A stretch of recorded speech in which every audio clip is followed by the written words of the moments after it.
요한일서 1장 1절에서 5절 태초부터 있는 이 생명의 말씀을 소유한 사람, 그들은 어떤 삶을 사는가에 대해서 나누었습니다.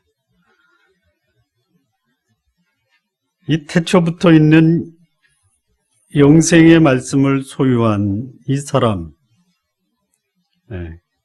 그 사람은 이 생명의 주인공인 하나님을 인격적으로, 경험적으로, 실제적으로 알고 있는 삶을 산다 말씀을 드렸습니다. 신앙생활하는 사람, 생명의 말씀이 무엇인지를 자신의 삶을 통해서, 그리고 그 인격 깊은 곳에서 실제적으로 알고 있는 사람입니다. 다시 말하면 내 삶의 의미와 목적이 무엇이고 나를 이 땅에 보내신 하나님이 원하는 것이 무엇인가를 알고 있는 사람입니다. 태초부터 있는 이 생명의 말씀을 소유한 사람은 그 생명을 주신 하나님과 교제하는 사람입니다. 그리고 그 하나님을 믿는 사람들과 함께 삶을 나누며 살아가는 사람들입니다. 우리 신앙인은 함께 삶을 나눌 수 있는 교제권이 있어야 됩니다. 그리고 그 가운데서 역사하는 하나님을 경험하면서 살아가는 사람이 태초부터 있는 영원한 생명을 소유한 사람들입니다. 또한 하나님이 주신 기쁨을 누리며 살아가는 사람입니다. 무엇보다도 내가 살아있다라는 것, 영생을 소유하고 있다라는 것, 목숨이 여전히 나에게 남아있다라는 것이 얼마나 감격인가를 누리면서 살아가는 사람입니다. 하나님을 믿고 그 생명을 소유하고 있음에도 불구하고 삶의 감격과 기쁨이 없다면, 아니 감격과 기쁨을 모르고 있다면 그것은 내가 하나님의 생명을 소유하고 있는지에 대한 점검이 필요로 합니다. 지난 시간에 드린 말씀입니다. 자, 오늘은 태초부터 있는 이 영원한 생명, 생명의 말씀을 소유한 사람의 또 다른 모습이 무엇인가? 그 말씀을 우리는 오늘 읽은 이 본문의 말씀을 통해서 함께 나누고자 합니다. 생명의 가치를 아는 사람, 그 생명의 가치는 바로 말씀에서부터 시작이 됩니다. 생명의 주인공이신 하나님이 어떤 분이신 줄을 경험적으로 알고 있는 사람은 그분의 뜻이 내가 살아가야 될 삶의 지침이다라는 것을 아는 사람들입니다. 우리 성도 여러분, 내가 믿는 하나님, 여러분이 믿는 하나님, 그분은 여러분의 소원, 나의 소원과 기대를 이루어 주시는 분이십니다. 그분 앞에서 거룩한 소원과 기대를 가지고 사시기 바랍니다. 그러나 그것뿐만이 아니라 그분은 나에게 어떤 삶을 살아가기를 원하시는가도 함께 관심을 가져야 됩니다. 그분이 나의 기대와 소원을 이루어 주시는 것, 그만큼 나도 그분의 나를 향한 기대와 소원을 이루면서 살아가야 되는 것이 바로 태초부터 있는 생명의 말씀, 영생의 말씀을 소유한 사람들의 삶의 모습입니다. 하나님을 깊이 알고 경험할수록 그런 사람들의 삶에서 나타나는 삶의 모습은 거룩하고 경건한 삶입니다. 나의 삶에서 나를 바라보는 사람이 이런 증언을 해야 됩니다. 너는 달라도 달라, 이런 말을 들으셔야 됩니다. 그것이 뭐냐면 거룩함과 경건함입니다. 참 다르다라는 말이 뭐냐? 거룩하다라는 것이. 너나 나나 별반 차이가 없다. 그 얘기는 너는 왜 거룩하지 못하냐, 이 말과 똑같은 말입니다. 자, 하나님의 생명, 영생을 소유하고 그 하나님의 말씀을 소유한 사람들의 삶의 모습은 무엇인가? 첫 번째입니다. 5절, 6절 말씀을 좀 보시겠습니다. 우리가 저에게서 듣고 너희에게 전하는 소식이 이것이니 곧 하나님은 빛이시라. 그에게는 어둠이 조금도 없으시니라. 만일 우리가 하나님과 사귐이 있다 하고 어두움 가운데 행하면 거짓말을 하고 진리를 행치 아니함이거니와. 태초부터 있는 생명의 말씀을 가진 사람들의 삶의 모습은 빛 대신 하나님을 알고 있다라고 하면서 살아가는 사람입니다. 뿐만 아니라 그 빛 가운데 거하는 삶을 살아가는 사람이 태초부터 있는 생명의 말씀을 가지고 있는 사람입니다. 이 생명의 말씀, 영생의 주인공이신 하나님은 빛이시다라고 말씀하십니다. 그에게는 어둠이 조금도 없으시다라고 말씀하십니다. 우리 성도 여러분, 하나님을 믿으시면서 살아가는 삶은 빛 가운데 살아가는 삶입니다. 어둠이 있습니까? 어둠이 있습니까? 예? 어둠이 있습니까? 어둠은 없습니다. 빛이 없는 것입니다. 예. 빛이 없으면 어둡습니다. 자, 그런데 빛이 없는 삶, 그것을 가리켜 어둠이라고 합니다. 하나님을 믿는데 내 삶이 어둡다. 왜 그럴까요? 왜 그럴까요? 내 삶이 절망스럽다. 왜 그럴까요? 빛이 없기 때문에 그렇습니다. 하나님을 믿으면서 내 삶이 어둡고 고민하고 절망스러운 삶을 산다라는 것은 빛 대신 하나님과 무관한 삶을 살고 있다라는 것이에요. 빛이 없는 상태, 어둠입니다.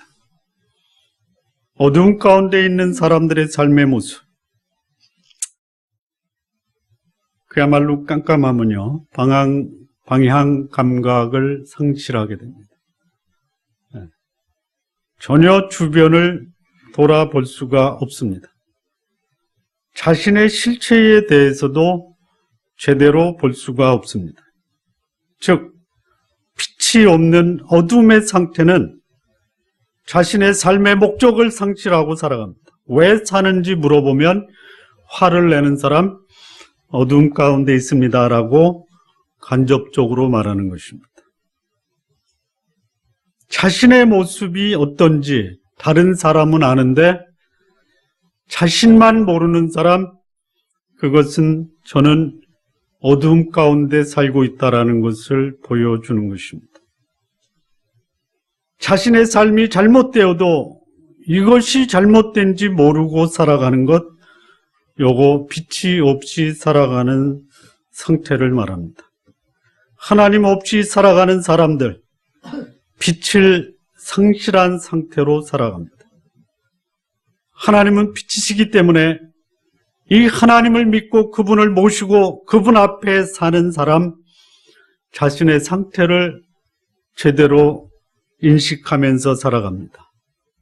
왜냐하면 그분 앞에 서면 자신이 있는 그대로 노출되기 때문입니다. 사람들이 하나님 앞에 서기를 꺼려하는 이유가 있습니다. 드러내고 싶지 않은 것들이 있기 때문입니다. 그런데 이 빛 대신 하나님을 아는 사람은 그 빛 가운데 살아갑니다.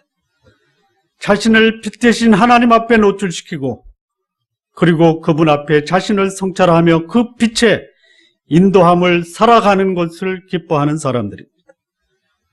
우리 성도 여러분, 여러분의 삶이 빛에 노출되면 대충 어떤지 잘 아시죠? 네.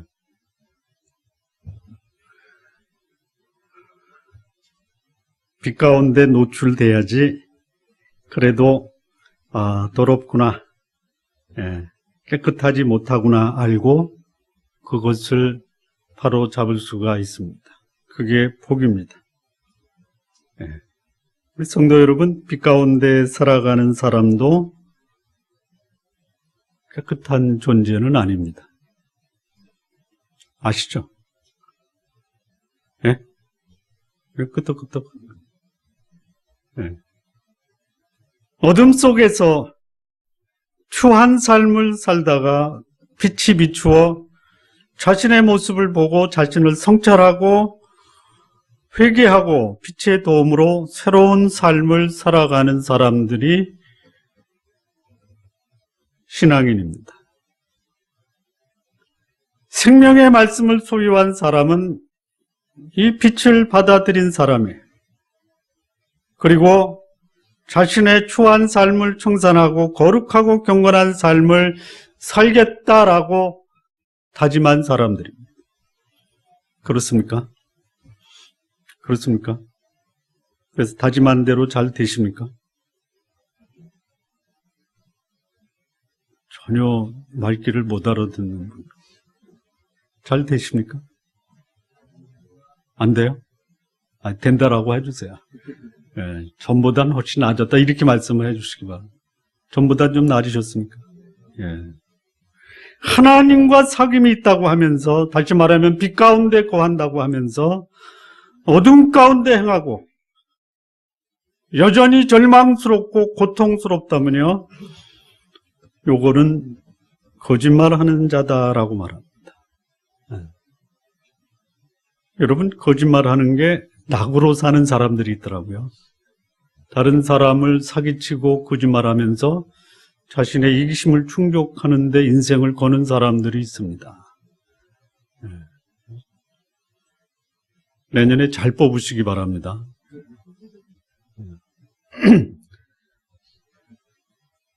내가 빛 대신 하나님 안에 거하며 하나님과 교제하고 있다고 말하면서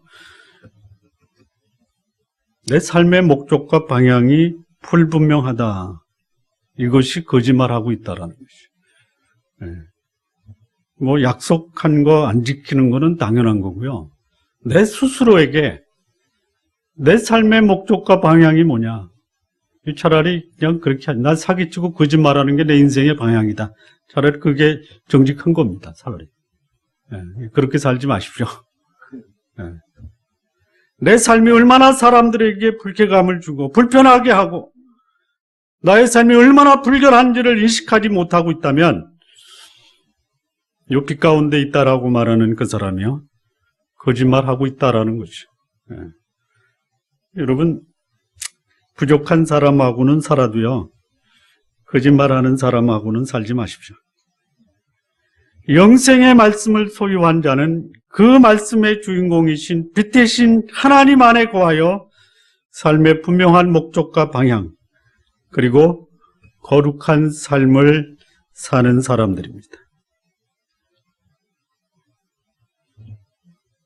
자, 이 영생의 말씀을 아는 사람도 잘 먹고 잘 살아야 됩니다. 예? 이렇게 말하면 굉장히 기분 나쁠 거예요. 여러분, 영생의 말씀을 알고 있으면 먹고 사는 문제, 자녀 문제 그냥 내려놓으십시오. 이렇게 말하면 굉장히 불편하시죠? 여러분, 신앙생활 잘하는 것과 잘 먹고 잘 사는 문제, 자녀 잘 되는 것, 둘 중에 하나 선택하려면 뭘 선택하시겠습니까? 그렇게 질문하면 너무 힘드니까, 둘 중에 하나 선택할래? 두 가지 다 선택할래? 어떤 게 낫습니까? 두 가지 다 잘하십시오. 영생의 말씀을 알고 그 말씀 안에 살면서 먹고 사는 문제 풍성하게 누리시고 자녀 문제 잘 풀리시기를 바랍니다. 거기에 인생 걸고 사십시오. 사실 지금 걸고 사는데 뭐 제가 걸고 살라고 얘기해서 사십니까? 그냥 그렇게 사십시오.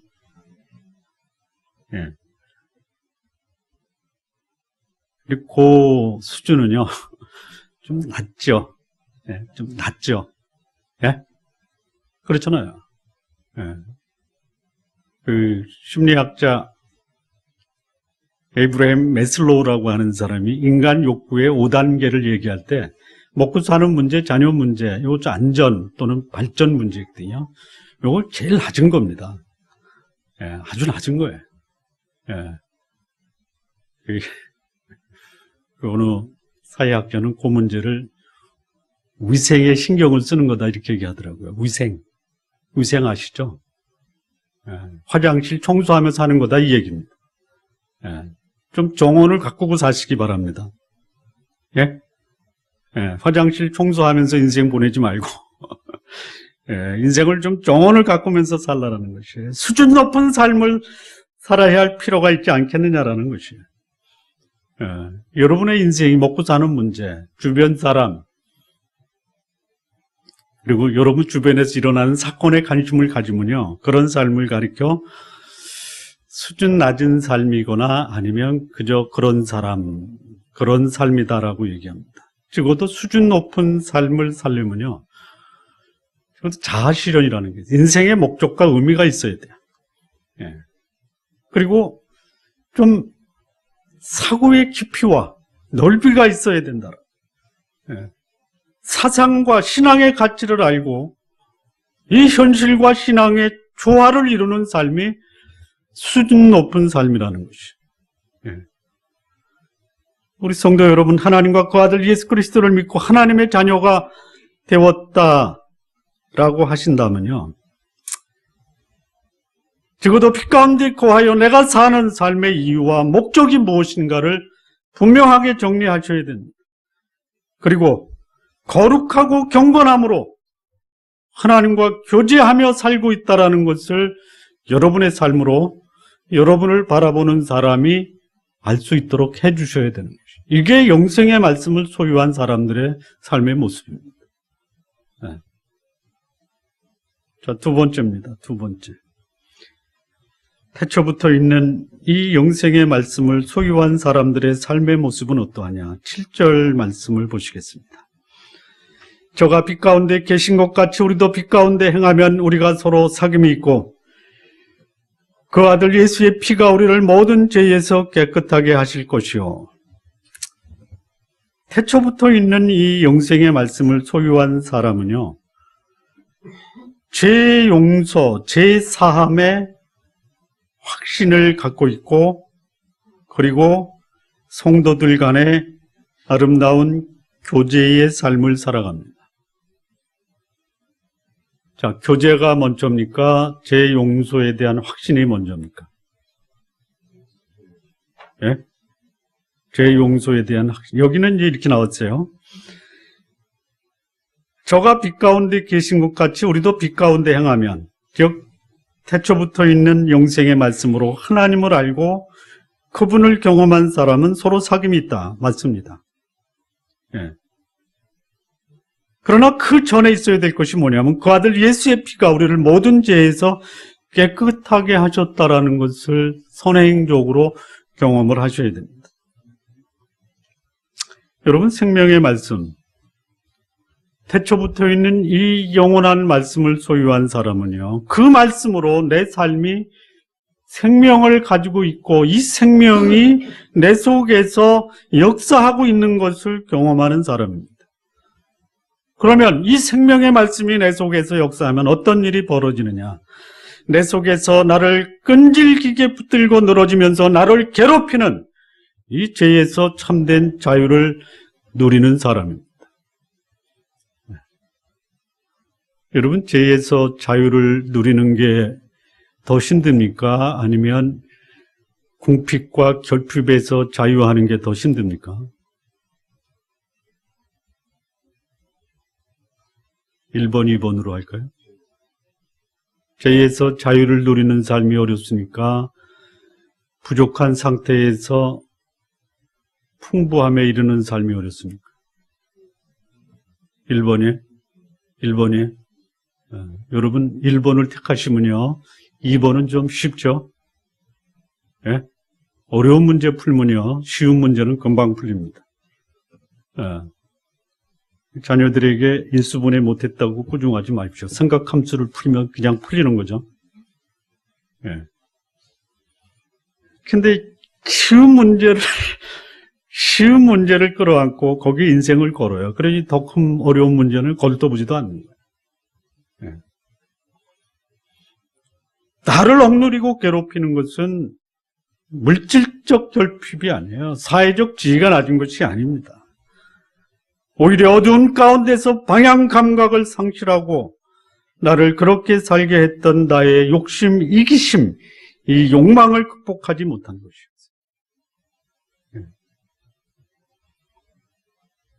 이 욕심과 이기심의 노예가 되면요, 그 대가를 치러야 되는데요.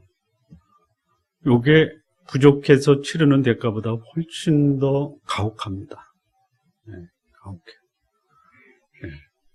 그런데 여러분이 치러야 되는 그 어두움의 대가를 하나님이 다 치르셨습니다. 네. 여러분의 의지와 상관이 없어요. 네. 그리고 이것을 받아들인 사람이 죄로부터 참된 자유를 누릴 수 있습니다. 네. 값은 여러분이 치르질 않았지만요, 치러진 그 값의 대가를 여러분이 여러분의 것으로 누릴 수는 있습니다. 믿음으로. 예. 예수 그리스도께서 여러분이 치러야 될 그 죄값을 다 치르셨어요. 여러분이 치러달라고 요구한 적도 없어요. 예. 여러분의 의지나 행위와 상관없이 나의 죄값은 다 지불되었습니다.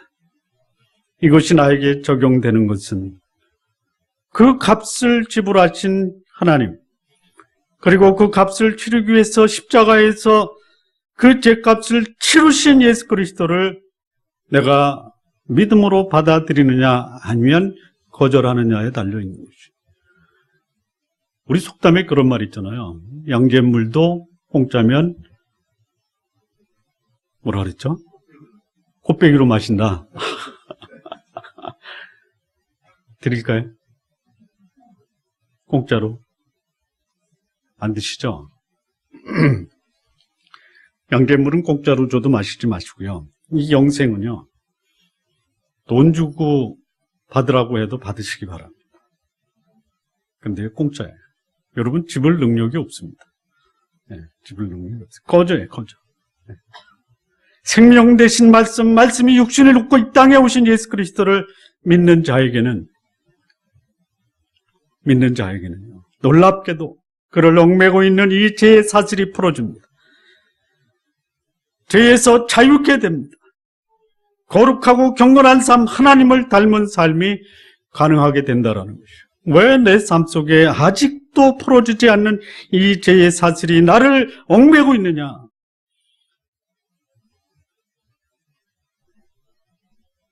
단순해요. 간단합니다. 네. 내가 여전히 그 가운데, 죄 가운데 머물러 있기 때문에. 네. 이 말씀을 묵상하다가 이런 질문이 들었습니다. 왜 소위 신앙이라고 하는 사람들이 거룩함에 대한 열망에 대해서 생소하고 어색하게 생각할까? 왜 그럴까요? 여러분들 생각에 나는 거룩함에 대한 열망이 있다. 참 거룩하게 살고 싶어서 내 마음속에 간절한 그런 열망이 있다. 그런 거룩함에 대한 열망을 가지시기 바랍니다.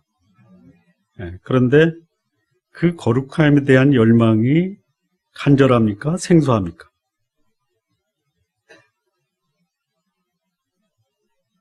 간절하시죠? 생소하십니까? 왜 그럴까요? 왜 그럴까요? 저는 이런 이유다라는 생각이 들었어요. 제3에 대한 감격이 없어서 그렇다. 제3에 대한 감격이 없는 사람에게서 거룩함에 대한 열망을 기대한다라는 것은 차라리 그냥 죽은 나무에서 열매를 기대하는 것이 차라리 낫겠다라는 생각이 들어요. 우리 성도 여러분, 죄를 안 짓고 사는 삶, 그 삶을 구하기 전에 내가 죄 사함을 받았다라는 이 감격이 먼저 여러분 안에 있기를 바랍니다.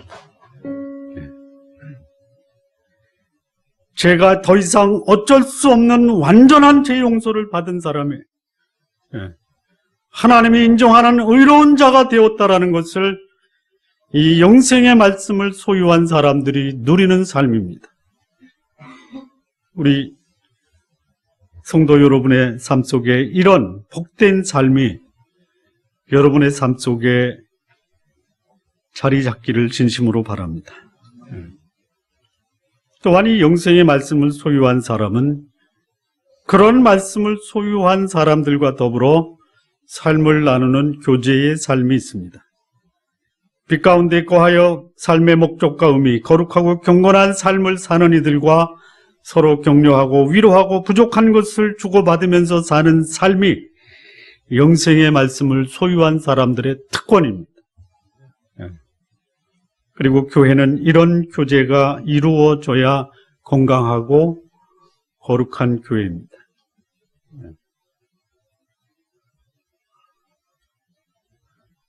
우리 성도 여러분, 우리 좋은 나무 교회가 그런 교회가 되도록 우리 성도 여러분 기도해 주시기 바랍니다.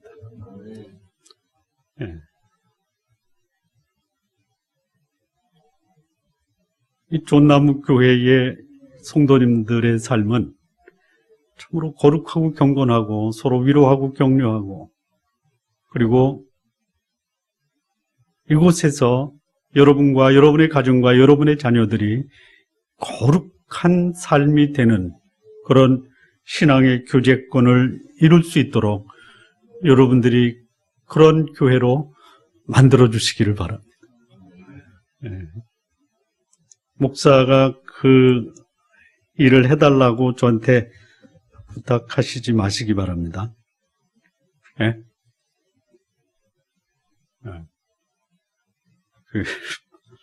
이런 생각을 해보세요.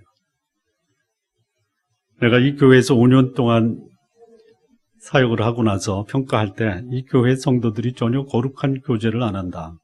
그러면 저는 목회 사망 선고를 내리고 떠날 겁니다. 협박입니다.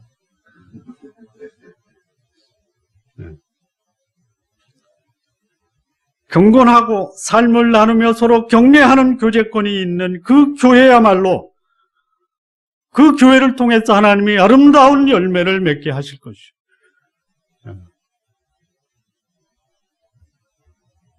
세 번째입니다. 태초부터 있는 이 영원한 말씀을 소유한 사람들은 어떤 삶을 살게 되는가? 8절과 9절입니다. 만일 우리가 죄 없다 하면 스스로 속이고 또 진리가 우리 속에 있지 아니할 것이요. 만일 우리가 우리 죄를 자백하면 저는 미쁘시고 의로우사 우리 죄를 사하시며 모든 불의에서 우리를 깨끗게 하실 것이요. 이 태초부터 있는 이 영생의 말씀을 소유한 사람들은요, 어떤 사람이냐? 이 연약함을 아는 사람들입니다. 그리고 잘못할 수 있음을 아는 사람. 그래서 연약함을 인정하고 자백을 통해서 하나님 앞에서 자유를 누리며 살아가는 사람들입니다. 이 요한 서신을 쓸 당시에 교회를 미혹하는 그런 일단의 거짓 교사들이 있었습니다. 그들을 가리켜 영지주의자라고 불렀습니다. 이 영지주의자들의 주장은 뭐냐면 이 죄 짓는 사람에게는 무척 위로가 되고 그리고 죄를 져도 전혀 양심에 꺼리낌이 없게 해주는 아주 참 죄 짓는 사람에게 위로가 되는 말씀이었어요.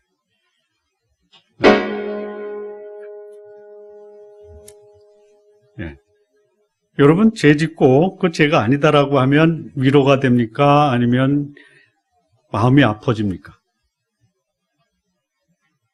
죄를 짓고 그 죄가 아니다. 마음이 아픕니까? 위로가 되지 않아요? 그건 죄가 아니야. 이런 주장들이 당시에 유행을 했어요. 왜 그러냐?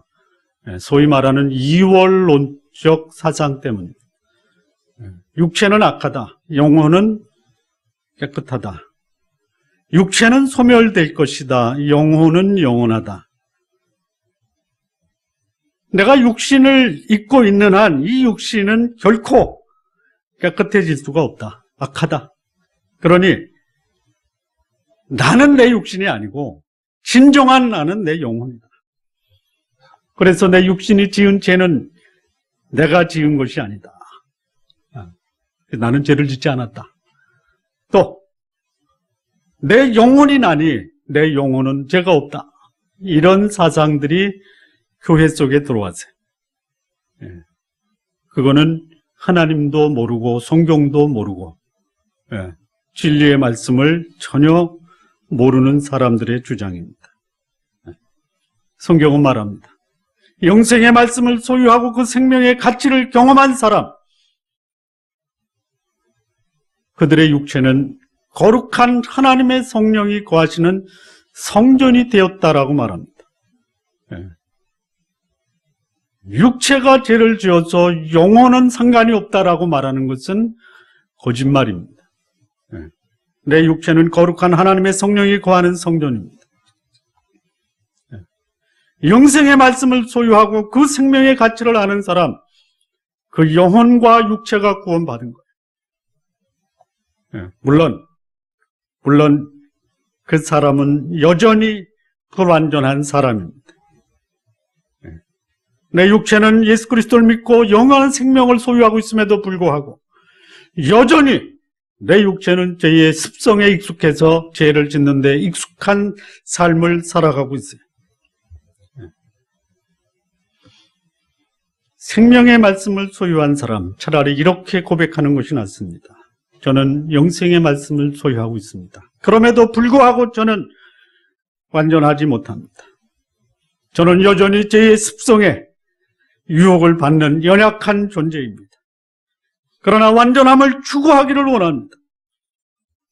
그럼에도 불구하고 실수합니다. 자신의 연약함을 인정하며 하나님의 도우심을 구하면서 살아가는 사람이 영생의 말씀을 소유한 사람들입니다. 하나님의 생명을 소유한 사람, 그 자신 안에 두 가지 속성이 함께 공존하고 있다는 것이, 하나는 하나님 생명에 속한 속성으로 거룩하고 신령한 것을 갈망하고 선을 행하고자 하는 열망입니다. 또 다른 하나는 육신의 본능에 속한 속성입니다. 소유욕과 이기심을 충족시키려고 다른 사람을 이용하거나 해를 끼치면서라도 자신의 본능을 만족시키려는 것, 이것이 우리 속에 있어요. 내가 해를 당하는 것은 털끝만큼도 용서할 수 없으면서 다른 사람에게 해를 끼치는 것은 즐기려는 것, 이런 것이 내 속에 여전히 남아있다는 것이죠. 제가 아이들한테 물어봤어요. 내 속에 검은 늑대와 흰 늑대가 있는데 싸우면 누가 이기냐? 누가 이길까요? 힘센 놈이 이깁니다. 힘센 놈이. 당연하죠.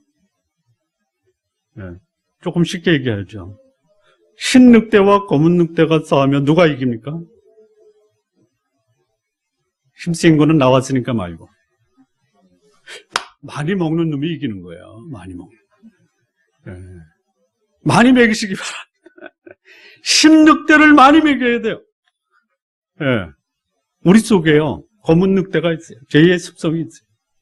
거룩한 열망이 있어요. 거룩한 이 하나님의 생명이 내 속에서 자라도록 거룩한 영생의 말씀으로 이 하나님의 생명이 살찌도록 하시기 바랍니다. 그렇지 않으면요, 백전백패입니다. 여러분, 아주 쉬워요. 가만히 있으면 지는 거예요. 여러분, 이 검은 늑대는요, 가만히 있어도요, 자기 속에서 만들어내요. 양식을 만들어내요. 욕심, 이기심, 그냥 들이다 만들어냅니다. 들이다. 이게 경기도 사투리입니다. 들이다 만들어낸다. 그런데 이 흰늑대는요, 먹이지 않으면요, 그냥 영양실조로 아무런 위력을 나타낼 수가 없어요. 로마서 7장 21절 보면요. 그러므로 내가 한 법을 깨달았노니 곧 선을 행하기 원하는 나에게 악이 함께 있는 것이로다. 영생의 말씀을 받아들임으로 하나님의 생명을 받았기에 하나님 뜻에 합당한 삶을 살기를 원하면서도 한편으로는 내 속에 있는 또 다른 나, 죄에 익숙한 나로 인해 종종 죄에 굴복하고 어둡고 더러운 삶을 살아가는 것이 영생의 말씀, 영생을 얻은 사람들의 삶의 모습에서 우리는 종종 볼 수가 있어요. 영생을 얻은 사람, 연약함을 인정할 수 있어야 됩니다. 죄가 아니라느니, 죄가 없다느니, 죄를 안 짓나니 이런 말보다는 연약합니다라고 인정할 수 있는 것이 다시 회복될 수 있는 것이. 죄를 짐에도 불구하고 죄가 아니다, 죄를 짓지 않았다라고 고집 피우는 사람들의 영혼이 피폐해지고 메말라 가는 것이. 그러나 영생의 말씀을 소유한 사람, 연약할 때 연약함을 인정하고 하나님의 도우심을 구하면서 살아가는 사람이 영생의 말씀을 소유한 사람입니다. 제가 영생을 얻은 사람을 넘어뜨릴 때 이를 극복하고 승리의 삶을 살 수 있는 비결이 뭐냐? 하나님 앞에 자신의 죄와 잘못을 직시하고 하나님께 잘못을 고하는 삶을 살아가는 것입니다. 이것이 전부입니다. 물론 잘못하고 잘못했다라고 인정하며 사는 것이 좋다라는 것이 아닙니다.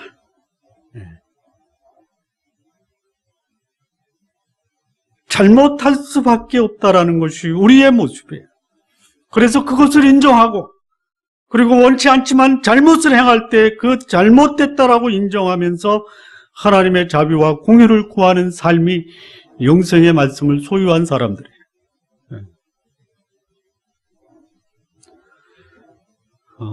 성도 여러분, 질문 하나 드리겠습니다. 하나님 앞에 자신의 잘못과 죄를 고백하면 하나님은 그것으로 우리를 죄로부터 자유롭게 하시겠다라고 말씀하셨습니까? 그렇습니까? 아, 그렇습니까? 자백 안 하면 어떻게 돼요? 자백 안 하면 어떻게 돼요? 잘 생각하셔야 돼요. 그냥 대충 생각해서 끄떡끄떡 하시면 안 됩니다. 예? 여러분, 우리가 자백하면 하나님이 용서해 주십니까?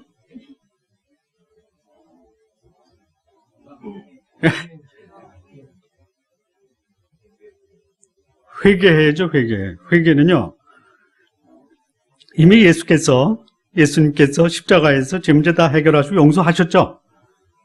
그렇죠? 이게 언제 우리에게 적용이 됩니까? 예수 그리스도를 개인의 구주와 주님으로 영접할 때 우리의 죄는 다 해결됐죠. 그리고 죄를 줬어요.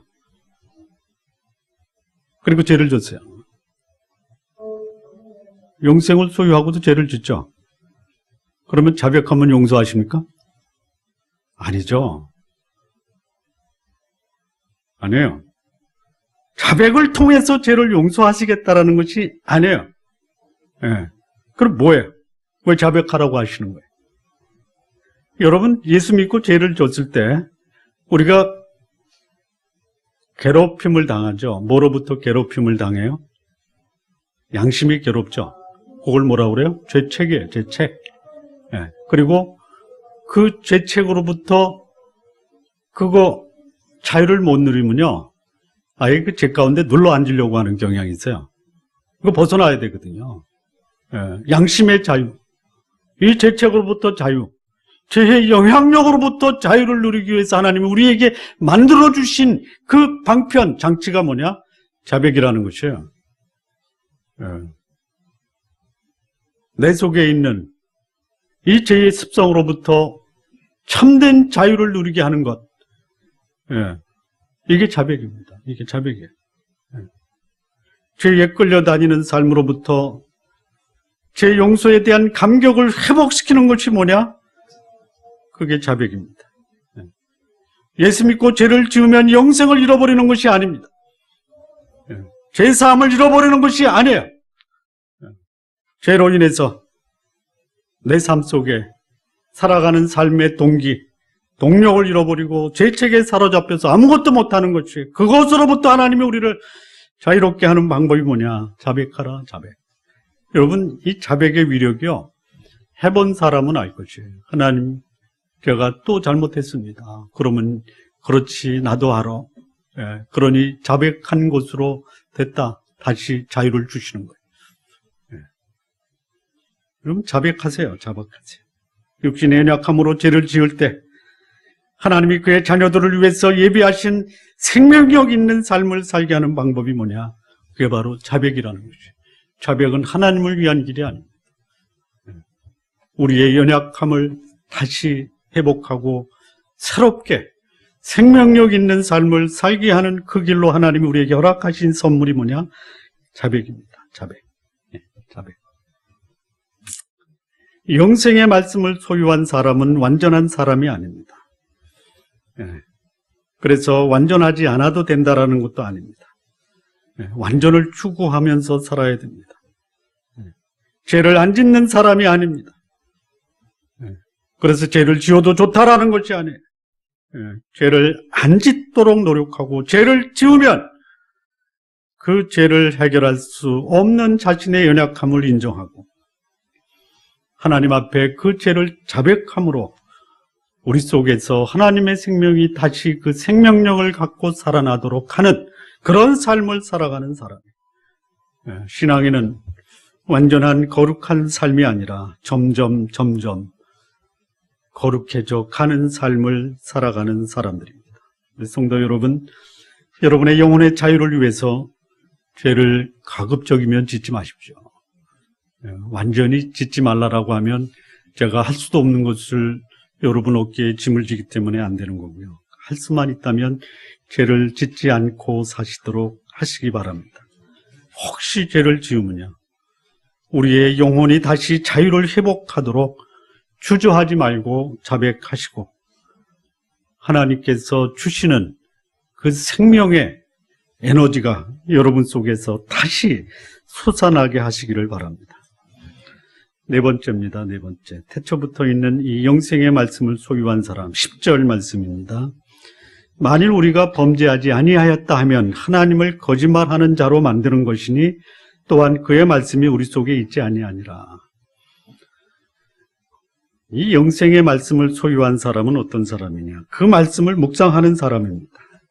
그리고 묵상한 그 말씀의 인도하심을 받아 살아가는 삶을 사는 자입니다. 이 본문에 보면요, 이런 말씀이 있어요. 우리가 범죄하지 아니하였다 하면 하나님을 거짓말한 자로 만든다. 이 말씀이 뭐냐? 우리의 연약함을 숨기고 죄를 짓고도 안 지었다 한다든지 죄를 지었는지조차도 모르고 있다면 이것은 전혀 하나님의 말씀과 상관없는 삶을 살고 있다는 것이에요. 신앙인은 하나님의 생명을 소유하고 있음에도 불구하고 여전히 연약하고 육신, 즉 죄의 습성이 남아있기 때문에 죄의 유혹에 넘어간다라는 것이에요. 이런 연약함을 하나님의 도우심으로 극복하고 승리의 삶을 살아가야 합니다. 하나님의 생명, 영생의 말씀으로 구원 얻은 사람, 죄에 노출되어 때로는 죄를 지으면서 살아갑니다. 때로는 넘어지게 됩니다. 그러나 다시 일어설 수 있는 그 장치가 주어졌어요. 자백이라는 장치를 통해서 하나님은 우리의 삶을 정결케 해주시고 그리고 하나님과 막힘없는 교제의 삶을 살게 하고 우리 속에 생명이 살아있다는 것을 느끼면서 생명력 있는 삶을 살게 해주시는 것이 바로 하나님은 우리에게 자백이라는 장치를 주신 것입니다. 하나님은요, 그의 생명을 소유한 하나님의 자녀들이 이 복된 삶을 살기를 여러분들이 원하는 것보다 더 원하십니다. 자, 그런데요, 하나님이 원하시는 복된 삶을 방해하는 그 장본인이 누구냐? 여러분 자신이에요. 죄의 습성에 익숙해서 죄에게 굴복하는 삶이 하나님이 여러분에 주시고자 하는 그 복된 삶을 방해하는 것입니다. 하나님은 우리가 죄를 극복하고 승리의 삶을 살기를 원하십니다. 내 일상의 삶에서도 육신적 이기심을 극복하고 마음의 평안과 원만한 인간관계를 유지하면서 삶의 감격과 기쁨을 누리시기를 원하시는 분이세요. 그렇게 하기 위해서 어떻게 해야 되느냐? 여러분 속에 있는 신늑대를 살찌우시기 바랍니다. 매일의 삶에서 하나님이 나에게 주시는 일용한 양식으로 내 삶을 살아가는 삶을 살아야 돼요. 복된 삶의 길이 여기 있다. 그 길을 가십시오. 여기에 고통과 형벌의 삶이 있다. 그 길로 가지 마시고, 여기 은혜와 축복의 길이 있다. 그 길로 가시기 바랍니다. 참으로 복된 삶은 하나님의 말씀에 인도함을 받는 삶입니다. 나의 범사 일상의 삶에서 하나님이 어떻게 삶을 살기를 원하시는가를 알려면 그분이 말씀하신 말씀 앞에 내 인생의 아주 적은 부분이라도 좀 드릴 수 있습니다. 시편 1편 1절에서 3절 보면요, 이 복 있는 사람이 나옵니다. 악인의 길을 쫓지 아니합니다. 죄인의 길에 서지 아니합니다. 오만한 자의 자리에 앉지 아니합니다. 그리고 여호와의 율법을 즐거워하여 그 율법을 주야로 묵상하는 사람들입니다.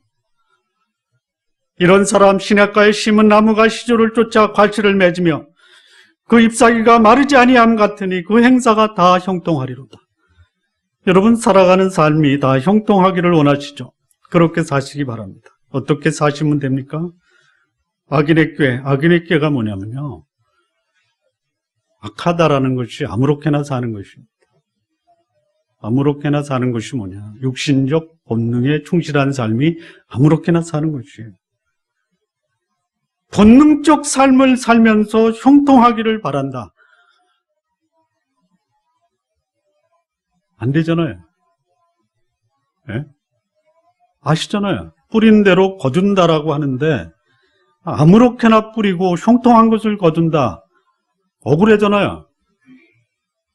네? 근데 그렇게 살기를 원하십니까? 형통한 삶을 살기 원하면서 죄인의 길에 서고 있다라는 것이에요. 죄가 뭡니까? 악은 아무렇게나 사는 것이에요. 죄는 뭐예요? 죄 짓고 사는 거예요. 다시 말하면 원칙과 목표를 벗어나서 사는 거예요. 예. 여러분, 기차가 레일에서 벗어나면 어떻게 돼요? 어떻게 됩니까? 그것도 절벽에 걸려있는 철로에서 기차가 궤도를 벗어나면 어떻게 돼요? 몰라요? 예? 몰살이에요, 몰살. 예. 형통한 삶을 원하면서도 원칙과 목표 기준 없이 살아가는 삶을 살고 있다 이거예요. 형통한 삶을 살기 원하는데 오만한 자리에 앉아 있다 이거예요. 오만하다가 뭔지 아십니까? 다른 사람 말 안 듣는 거예요. 그러나 형통한 삶을 살아가는 사람, 삶의 원칙과 기준을 여호와의 율법을 즐거워하여 그 율법을 주야로 묵상하는 자다라고 말씀합니다. 어두운 세상, 악의 세력이 기승을 부리는 세상에서 승리의 삶을 살고 거룩하고 경건한 삶을 사는데 만약에 빛 대신 하나님의 말씀에 인도함을 받지 못한다면 이는 자신을 괴롭히고 어두운 가운데서 방향 감각 없이 살게 되는 여러분 자신을 의지하는 것과 똑같은 것이에요. 우리 성도 여러분, 의지할 바 되지 못하는 자신을 의지하는 것 좀 내려놓으시기 바랍니다. 삶의 복이 되는 하나님의 인도하심을 받으면서 하나님께서 함께 하신다라는 것을 듣는 여러분의 삶이 되기를 진심으로 바랍니다. 마무리 짓겠습니다. 영생의 말씀을 소유한 사람 어떻게 살아야 되느냐? 빛 가운데 거하여 분명한 삶의 목적과 방향을 갖고 살아야 합니다. 그래서 나를 아는 사람들에게 나의 삶의 목적과 방향이 무엇이라는 것을 분명히 밝히시기 바랍니다. 죄 용서의 확신과 성도 간의 진정한 사랑의 교제의 삶을 살아야 합니다. 죄의 유혹이 와도 단호히 거절하며 경건한 교제에 대한 기쁨과 즐거움을 경험하시면서 사셔야 됩니다. 죄를 지었을 때 자신의 연약함을 인정하고 자백을 통해서 하나님 앞에서 참된 자유를 누리면서 사셔야 됩니다. 죄를 짓고 죄책에 빠져 어둠 속에 방황하지 마시고 우리를 깨끗게 하시는 하나님 앞에 자백하고 회개하는 삶으로 마음의 평안을 유지하시면서 사시기를 진심으로 바랍니다. 하나님의 말씀을 묵상하며 말씀의 인도하심을 받으며 살아야 합니다. 나의 생각과 경험을 내려놓고 하나님의 온전하신 말씀의 인도함으로 복된 삶을 누리는 우리 성도 여러분 되시기 바랍니다. 우리 좋은나무교회 성도 여러분, 영생의 말씀을 소유하셨다면 이런 열매가 여러분 삶에 가득 맺혀지기를 기도하시면서 사시기 바랍니다. 이 영생의 말씀이 여러분과 함께하면 여러분의 삶은 복된 삶, 하나님이 여러분들을 마음껏 축복하는 삶이 될 것을 믿습니다. 기도하시겠습니다.